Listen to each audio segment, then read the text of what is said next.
Bonjour et bienvenue dans cette nouvelle vidéo. Nous sommes de nouveau dans le très très beau chalet de Salesforce, donc toujours au cœur de Paris, on n'a pas changé de ville. Et nous avons le plaisir d'accueillir dans cette nouvelle vidéo Yosra. Bonjour à toi. Bonjour. Est-ce que tu peux te présenter en quelques mots? Alors, je suis Yosra Saidani, je suis architecte solution chez Cloudity, un partenaire Salesforce, et je suis également co-leader du groupe Paris Women Tech Trailblazer Group. D'accord. Donc, tu es effectivement architecte solution. Alors, est-ce que tu peux nous définir un petit peu ce que c'est? Alors, on l'avait vu déjà avec ta collègue Doria Doria. durant la première vidéo, mais est-ce que tu peux nous rappeler un petit peu les spécificités de ce profil, parce qu'on ne le rencontre pas Absolument. forcément hyper souvent, comme à la base. Et sous-question à ma première question, on va dire, les spécificités liées aux différentes plateformes Salesforce auxquelles tu t'adresses. Ok. Donc, le métier d'architecte solution, c'est un métier, disons, transverse, c'est un métier complet aussi, qui permet de concevoir une solution qui répond à un besoin client. Si je résume en deux mots. En détail, c'est un métier auquel on participe à toutes les phases d'un projet. On peut être amené à participer très en amont dans la partie avant-vente, où on est sollicité pour aider le client à avoir une vision de la solution cible et à définir son backlog. On participe activement dans la phase de cadrage. C'est là où on est amené à être en étroite collaboration avec les différents key users, le client, pour comprendre le besoin métier, mais aussi prendre en compte les contraintes techniques, temporaires, financières, pour aboutir à notre corps de métier qui est concevoir la solution, mettre en place cette architecture à travers un modèle de données, à définir les flux s'il y a des interactions avec d'autres systèmes pour concevoir le socle de base de cette solution.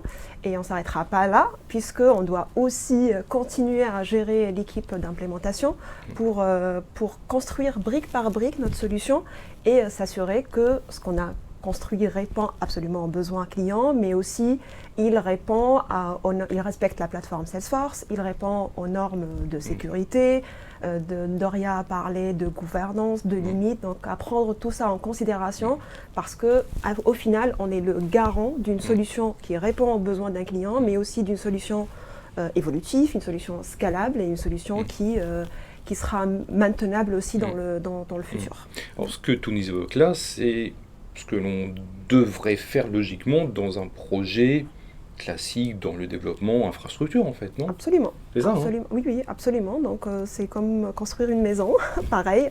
Donc, on est architecte, on met le socle de base. Après, on est en interaction avec tous les personnes qui interviennent dans ce projet-là, même si c'est pas à nous d'implémenter, mais c'est à nous de s'assurer que ce qu'on a mis en place, qu'on a conçu, est en train d'être bâti dans les règles de l'art. On reste aussi des référents fonctionnels ou techniques pour les personnes qui interviennent. Et il faut qu'on ait une vision globale, transverse de tout ce qui se passe et ne pas trop rentrer dans les détails. Enfin, il faut avoir le souci des détails, mais avoir cette vision transverse et globale. En fait, est-ce qu'on pourrait résumer ainsi? C'est que à l'initialisation du projet, tu es plus impliqué, tu regardes les besoins, tu choisis les plateformes, les services qu'il faut pour Absolument. répondre effectivement à la demande. Mhm. Et ensuite, tu chapeautes plus les équipes que tu interviens directement dedans, non? C'est ça? Oui, absolument. C'est ça, hein. Après, ça dépend des projets. Aujourd'hui, on est architecte, mais on est aussi couteau suisse. Parfois, ça dépend des projets, ça dépend des contextes, ça dépend de la complexité. Parfois, on peut être architecte et on peut aussi faire partie de l'équipe d'implémentation. Donc, ça dépend du projet. Mais l'architecte reste toujours le référent et son rôle, si on peut vraiment définir son rôle, c'est d'avoir vraiment cette version transverse, un peu en retrait par rapport au projet, pour construire et surtout prendre en considération toutes les exigences et les contraintes et les enjeux d'un projet. Alors, on a déjà évoqué dans les précédentes vidéos le fait que Salesforce recouvre plusieurs types de plateformes avec des dizaines et des dizaines de services, ça je le rappelle. Mais concrètement, qu'est-ce que c'est? Parce que on a parfois un petit peu de mal à comprendre cet empilement entre guillemets de couches, de services. Alors oui, effectivement, à la base, ça c'est hyper fort, donc ça c'est la fondation, mais qu'il y a énormément de choses. Il y a même effectivement un marketplace, il y a aussi MuleSoft, donc ça c'est côté intégration avec l'externe. On oublie effectivement que c'est très divers et que ça répond à de nombreux problèmes et de nombreuses fonctions, en fait, tout ça. Hein. Alors, si je peux définir Salesforce, Salesforce c'est une plateforme principalement de relations de gestion client qui est leader sur le marché, mais qui a cette particularité d'offrir une panoplie très complète et très riche de fonctionnalités et d'outils qui aident le client à avoir son propre outil optimal par rapport à son besoin. Il y a différents clouds, donc on a la brique service qui gère toute la partie gestion de relations clients, la partie sales qui gère la partie pour les commerciaux, la partie vente. On a aussi du marketing cloud avec plein d'outils marketing cloud par dot, le commerce cloud, B2B, B2C, la liste elle est vraiment longue. On a aussi de l'autre côté tous les industries et c'est très important. Salesforce a mis à disposition une gamme assez riche qui répond à un besoin spécifique des sociétés dans une industrie donnée. Après, on a la plateforme qui nous permet aujourd'hui de customiser le besoin de client et offrir à un client une solution qui répond exactement à son besoin spécifique en se basant sur la plateforme de base. La brique Einstein. Einstein, c'est pas quelque chose de nouveau chez Salesforce, ça date de 2016 je crois, et ça a évolué, ça a toujours suivi la tendance et maintenant avec ChatGPT, on a Einstein GPT for Sales, for Service, qui permet, en se basant encore sur la plateforme Salesforce, d'avoir une solution plus performante et qui aide plus à la prise de décision. Moi j'aime bien aussi le fait de dire que Salesforce c'est comme une boîte de Lego auquel on peut tout mettre. En fait, ça peut répondre à tous les besoins et c'est l'intérêt aujourd'hui de Salesforce. On n'est plus dans la vision de moi quand j'ai connu Salesforce, j'ai connu un CRM. Donc aujourd'hui, on est loin de dire que Salesforce est un CRM, on a plein de briques, ça ouvre, on a les ISV donc, qui sont en train de s'implémenter, ça crée des emplois, ça crée des idées. Salesforce, il est innovateur en lui-même à travers tous les applications, mais ça ouvre le terrain à plusieurs solutions, d'autres solutions qui peuvent s'intégrer à Salesforce et qui forment cette boîte de Lego auquel on pourrait l'adapter à notre besoin, indépendamment de notre domaine, de notre industrie. On peut toujours trouver quelque chose qui nous répond. Et de toute façon, aujourd'hui, on n'utilise pas Salesforce seul.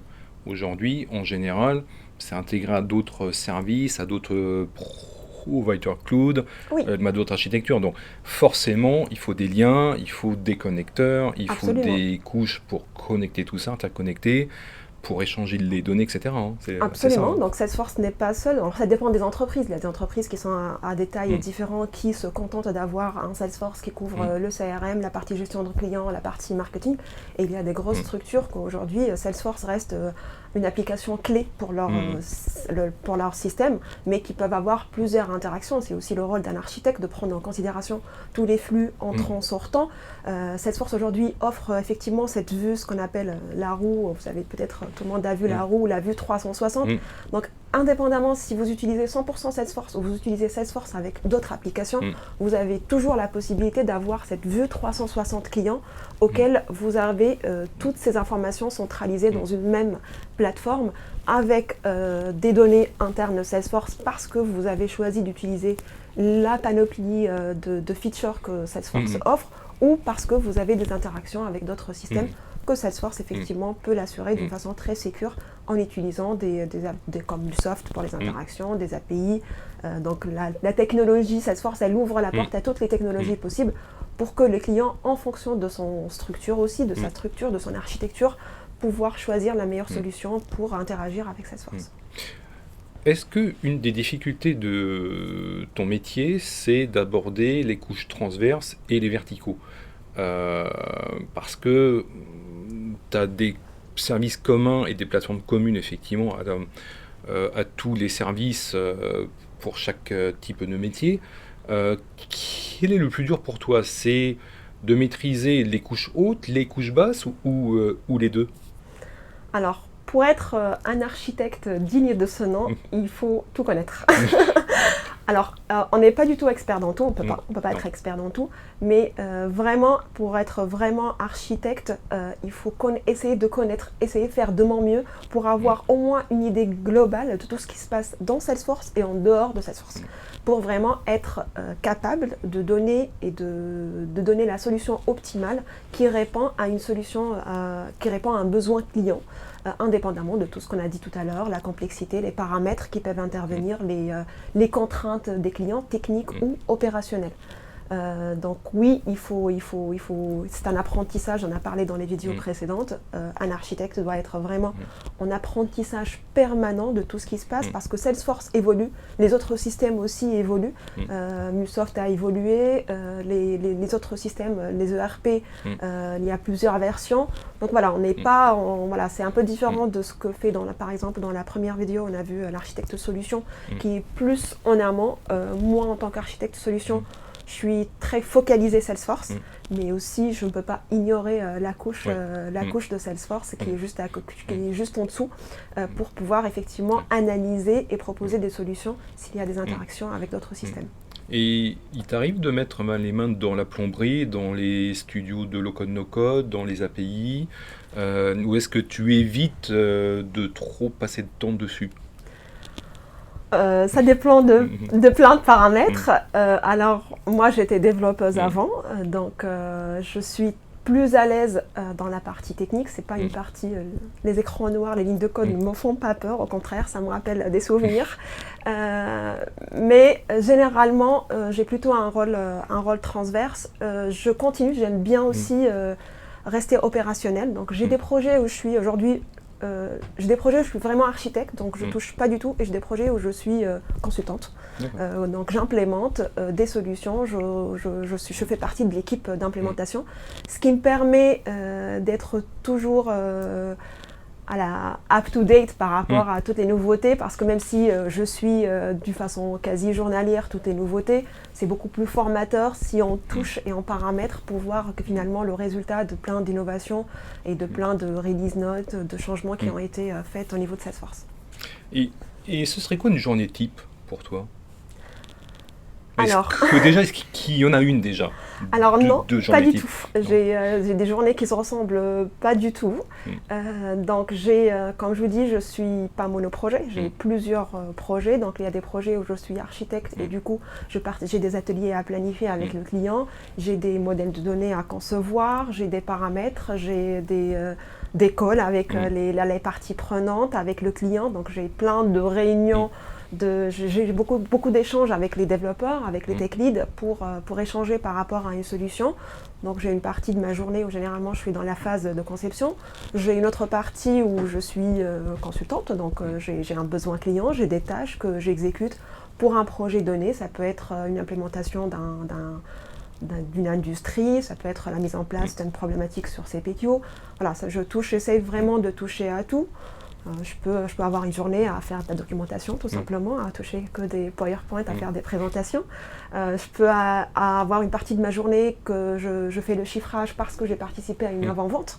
Donc voilà, c'est ça ce que j'aime bien dans mon métier, c'est que ce rôle-là vous permet de toucher un tout, d'avoir des interactions avec tout le monde. Donc j'échange avec des clients, avec des développeurs, avec des ingénieurs solutions. Je fais beaucoup d'échanges aussi avec Salesforce, notamment sur la partie avant-vente. Et voilà, donc j'essaye de toucher un peu à tout. Et tu gères un seul projet à la fois ou plusieurs projets en même temps? Non, plusieurs projets. Donc il y a des projets où je gère la partie architecture, mais après je donne la main au chef de projet. J'ai des projets auxquels je suis la consultante qui implémente pour telle ou telle problématique, où je fais partie d'une équipe, donc une équipe d'implémentation. Je peux être l'architecte de ce projet comme je peux ne pas être moi l'architecte. Donc c'est ce qui me permet de varier et avoir des fonctionnalités et des tâches très variées et pour assurer cette continuité d'apprentissage dans Salesforce. Et c'est quoi le plus dur quand tu jongles entre plusieurs projets? C'est de t'y retrouver ou c'est vraiment d'être hyper strict dans ton organisation? Alors moi j'aime bien cette gymnastique. Je m'ennuie généralement quand je fais des projets à long terme. J'ai envie de changement. D'ailleurs, chez Cloudity, je suis aussi Head of Innovation parce que ça fait partie de mon ADN aussi, de toujours aller chercher, découvrir. J'essaie de pousser vers la découverte de ces outils. Donc j'aime bien varier. Je pense que j'ai pas eu beaucoup de périodes dans ma vie professionnelle où j'étais monoprojet et c'est quelque chose que j'aime bien. Après, c'est toutes les questions d'organisation et effectivement, et de pouvoir jongler. En fait, changer d'un projet à un autre, c'est changer d'une industrie à une autre, c'est changer d'un cloud à un autre, c'est avoir finalement une complexité variée. Il y a des projets simples, il y a des projets plus complexes et c'est ce qui me fait évoluer tous les jours. Est-ce que ton passé de dev t'a justement permis ce type d'organisation et d'être très organisé, ou est-ce que tu étais comme souvent les devs, ou parfois les devs sont un petit peu, voilà, on prend les choses un petit peu au fil de l'eau et l'organisation, on y pensera un petit peu après. Bon, je suis une femme déjà, je pense que je suis plus organisée. Bon, il ne faut pas que je dise ça, mais non, en fait, la différence entre mon parcours de dev et aujourd'hui d'architecte, je dirais que avant, j'étais comme tous les développeurs, je vivais dans une bulle de développeurs. Ce qui est très bien aussi. Ce qui est très bien, mais j'adorais cette période-là, mais vraiment, j'adorais cette période où j'avais une tâche et du coup, on voit cette tâche naître. Je passais du temps fou toute seule, j'adorais cette période-là, mais à partir de certains moments, je voulais m'ouvrir plus dans l'écosystème. C'est vous avez parlé dans le vidéo précédente sur la curiosité. Moi, c'est cette curiosité qui m'a permis d'aller plus loin, d'aller chercher ailleurs, chercher toutes les autres plateformes, d'avoir plus de contacts clients, et c'est petit à petit que j'ai ce background technique. J'ai essayé de me construire un background fonctionnel et cette vision transverse qui m'a permis aujourd'hui d'être une architecte avec la vision vraiment globale et cette double casquette, je dirais, technico-fonctionnelle, celle qui m'a permis, disons, d'être plus à l'aise dans ce que je fais aujourd'hui et de pouvoir, si on revient à ta question, jongler entre des problématiques métiers et des problématiques techniques. Je présume que ça fait de longues journées. Non, ça va ? Oui. Ça dépend, mais oui. Bah, en fait, quand on aime, on compte pas. Donc oui, ça m'arrive de faire des journées, surtout que derrière, j'ai d'autres journées dans le cadre de la Trailblazer Community qu'on parlera après. Mais oui, tant qu'on aime ce qu'on fait et qu'on est passionné, je pense qu'à certains moments, on peut faire beaucoup de choses. Et ça t'arrive de te réveiller en pleine nuit en disant « Ah, c'est l'idée qui me manquait ». Alors oui, je pense que je ne suis pas la seule. En fait, j'avais plus ça quand j'étais développeuse parce que je bloquais des journées sur un bug, un point virgule, on rêve la nuit. Aujourd'hui, oui, effectivement, ça m'arrive d'être coincée sur une problématique où, à la limite, on est énervé et stressé de ne pas trouver une solution immédiate. Et la nuit porte conseil et ça m'est arrivé de renvoyer un mail au client. Déjà, c'est arrivé récemment d'envoyer à 8h du matin un mail à un client pour lui dire la nuit a bien porté conseil et voilà la solution. Alors, tu parlais effectivement du rôle des communautés, donc je présume que tu es très en contact avec les communautés, notamment Trailblazer évidemment, donc, qui est la grosse communauté tech autour de Salesforce. Ça se passe comment ? Est-ce que tu as des réunions ? Est-ce que tu utilises la communauté pour découvrir autre chose ? Est-ce que tu es avec tes collègues ? Comment se passent un petit peu tes interactions ? Alors, moi je suis leader du groupe Paris Women in Tech. On est des CGL, Community Group Leader. Donc, on est une quinzaine de groupes en France, mais il y en a, je pense, plus que 2000 groupes à l'échelle internationale. Donc, qu'est-ce que c'est les Trailblazer Community ? C'est un espace de Trailblazer. À noter qu'il y en a 17 millions de Trailblazers dans le monde, donc on est beaucoup. Et c'est grâce à ces groupes, à cet espace qu'offre la Trailblazer Community pour regrouper ces Trailblazers-là dans un cadre convivial, dans un cadre pas très pas fun, disons, mais qui a comme vision déjà l'apprentissage permanent de Salesforce et aussi l'entraide, le mentorat, l'échange, le networking. Donc nous concrètement, il y a plusieurs groupes communautaires, le groupe Dev, le groupe Admin. Nous on est Women in Tech. Donc on a cette particularité à part proposée à tous les Trailblazers, hommes et femmes évidemment. Le groupe est ouvert à tous. de faire des sessions. On organise des événements. On est à une moyenne d'un événement par mois à peu près. Et on essaye de faire des événements pour présenter les nouveautés Salesforce, présenter des produits. Ça peut être une ISV qui vient présenter son produit. Donc on aide les Trailblazers à avoir l'information à portée de main. Le dernier événement en date, c'était le mois dernier. On a fait une grosse soirée sur l'IA génératif. Donc on a parlé... Là, c'est un sujet tendance, tout le monde parle. On a eu une partie théorique, on a expliqué l'IA génératif, et on a eu des démos grâce à des interventions des équipes de Salesforce qui ont fait des démos sur Einstein GPT for Services. Donc c'est ce genre d'événement qu'on organise pour principalement axer sur l'apprentissage, mais aussi c'est un événement où on se rencontre tous en tant que Trailblazer pour échanger. Et si je me focalise sur Women in Tech, on a cette vocation d'aller vers les femmes, de promouvoir les femmes dans l'écosystème Salesforce. Donc c'est grâce à ces événements qu'on donne la possibilité aux femmes de rencontrer d'autres personnes, de s'inspirer d'autres personnes. On organise des événements style rôle et modèle où on fait venir des femmes qui parlent de leur parcours. Ça permet aux d'autres femmes qui hésitent encore, qui n'ont pas encore osé aller vers ce parcours-là, de se découvrir ou d'être inspirées par une autre femme. C'est aussi une occasion de mentoring. On fait beaucoup de mentoring one-to-one. Donc, quel que soit Doria ou moi, on est très ouverte. On accueille tout le monde. Donc, alors, on a plein de personnes qui viennent vers nous pour les orienter à démarrer une carrière, mais aussi à évoluer dans une carrière. Quelles sont les branches? On voit plein de métiers dans Salesforce. Généralement, on commence des consultants, mais après, il y a plein de personnes qui ne savent pas vers où y aller. Donc, il y a plein de chemins différents qu'on peut orienter. Et nous, on est là pour aider ces femmes-là à aller vers la tech, à casser ce stéréotype de genre et à aller vers un écosystème plus équitable et plus équitable pour tout le monde.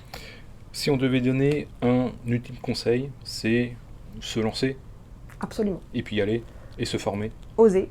Aller, se former. Salesforce est vraiment ouvert à tous et à toutes. On n'a pas...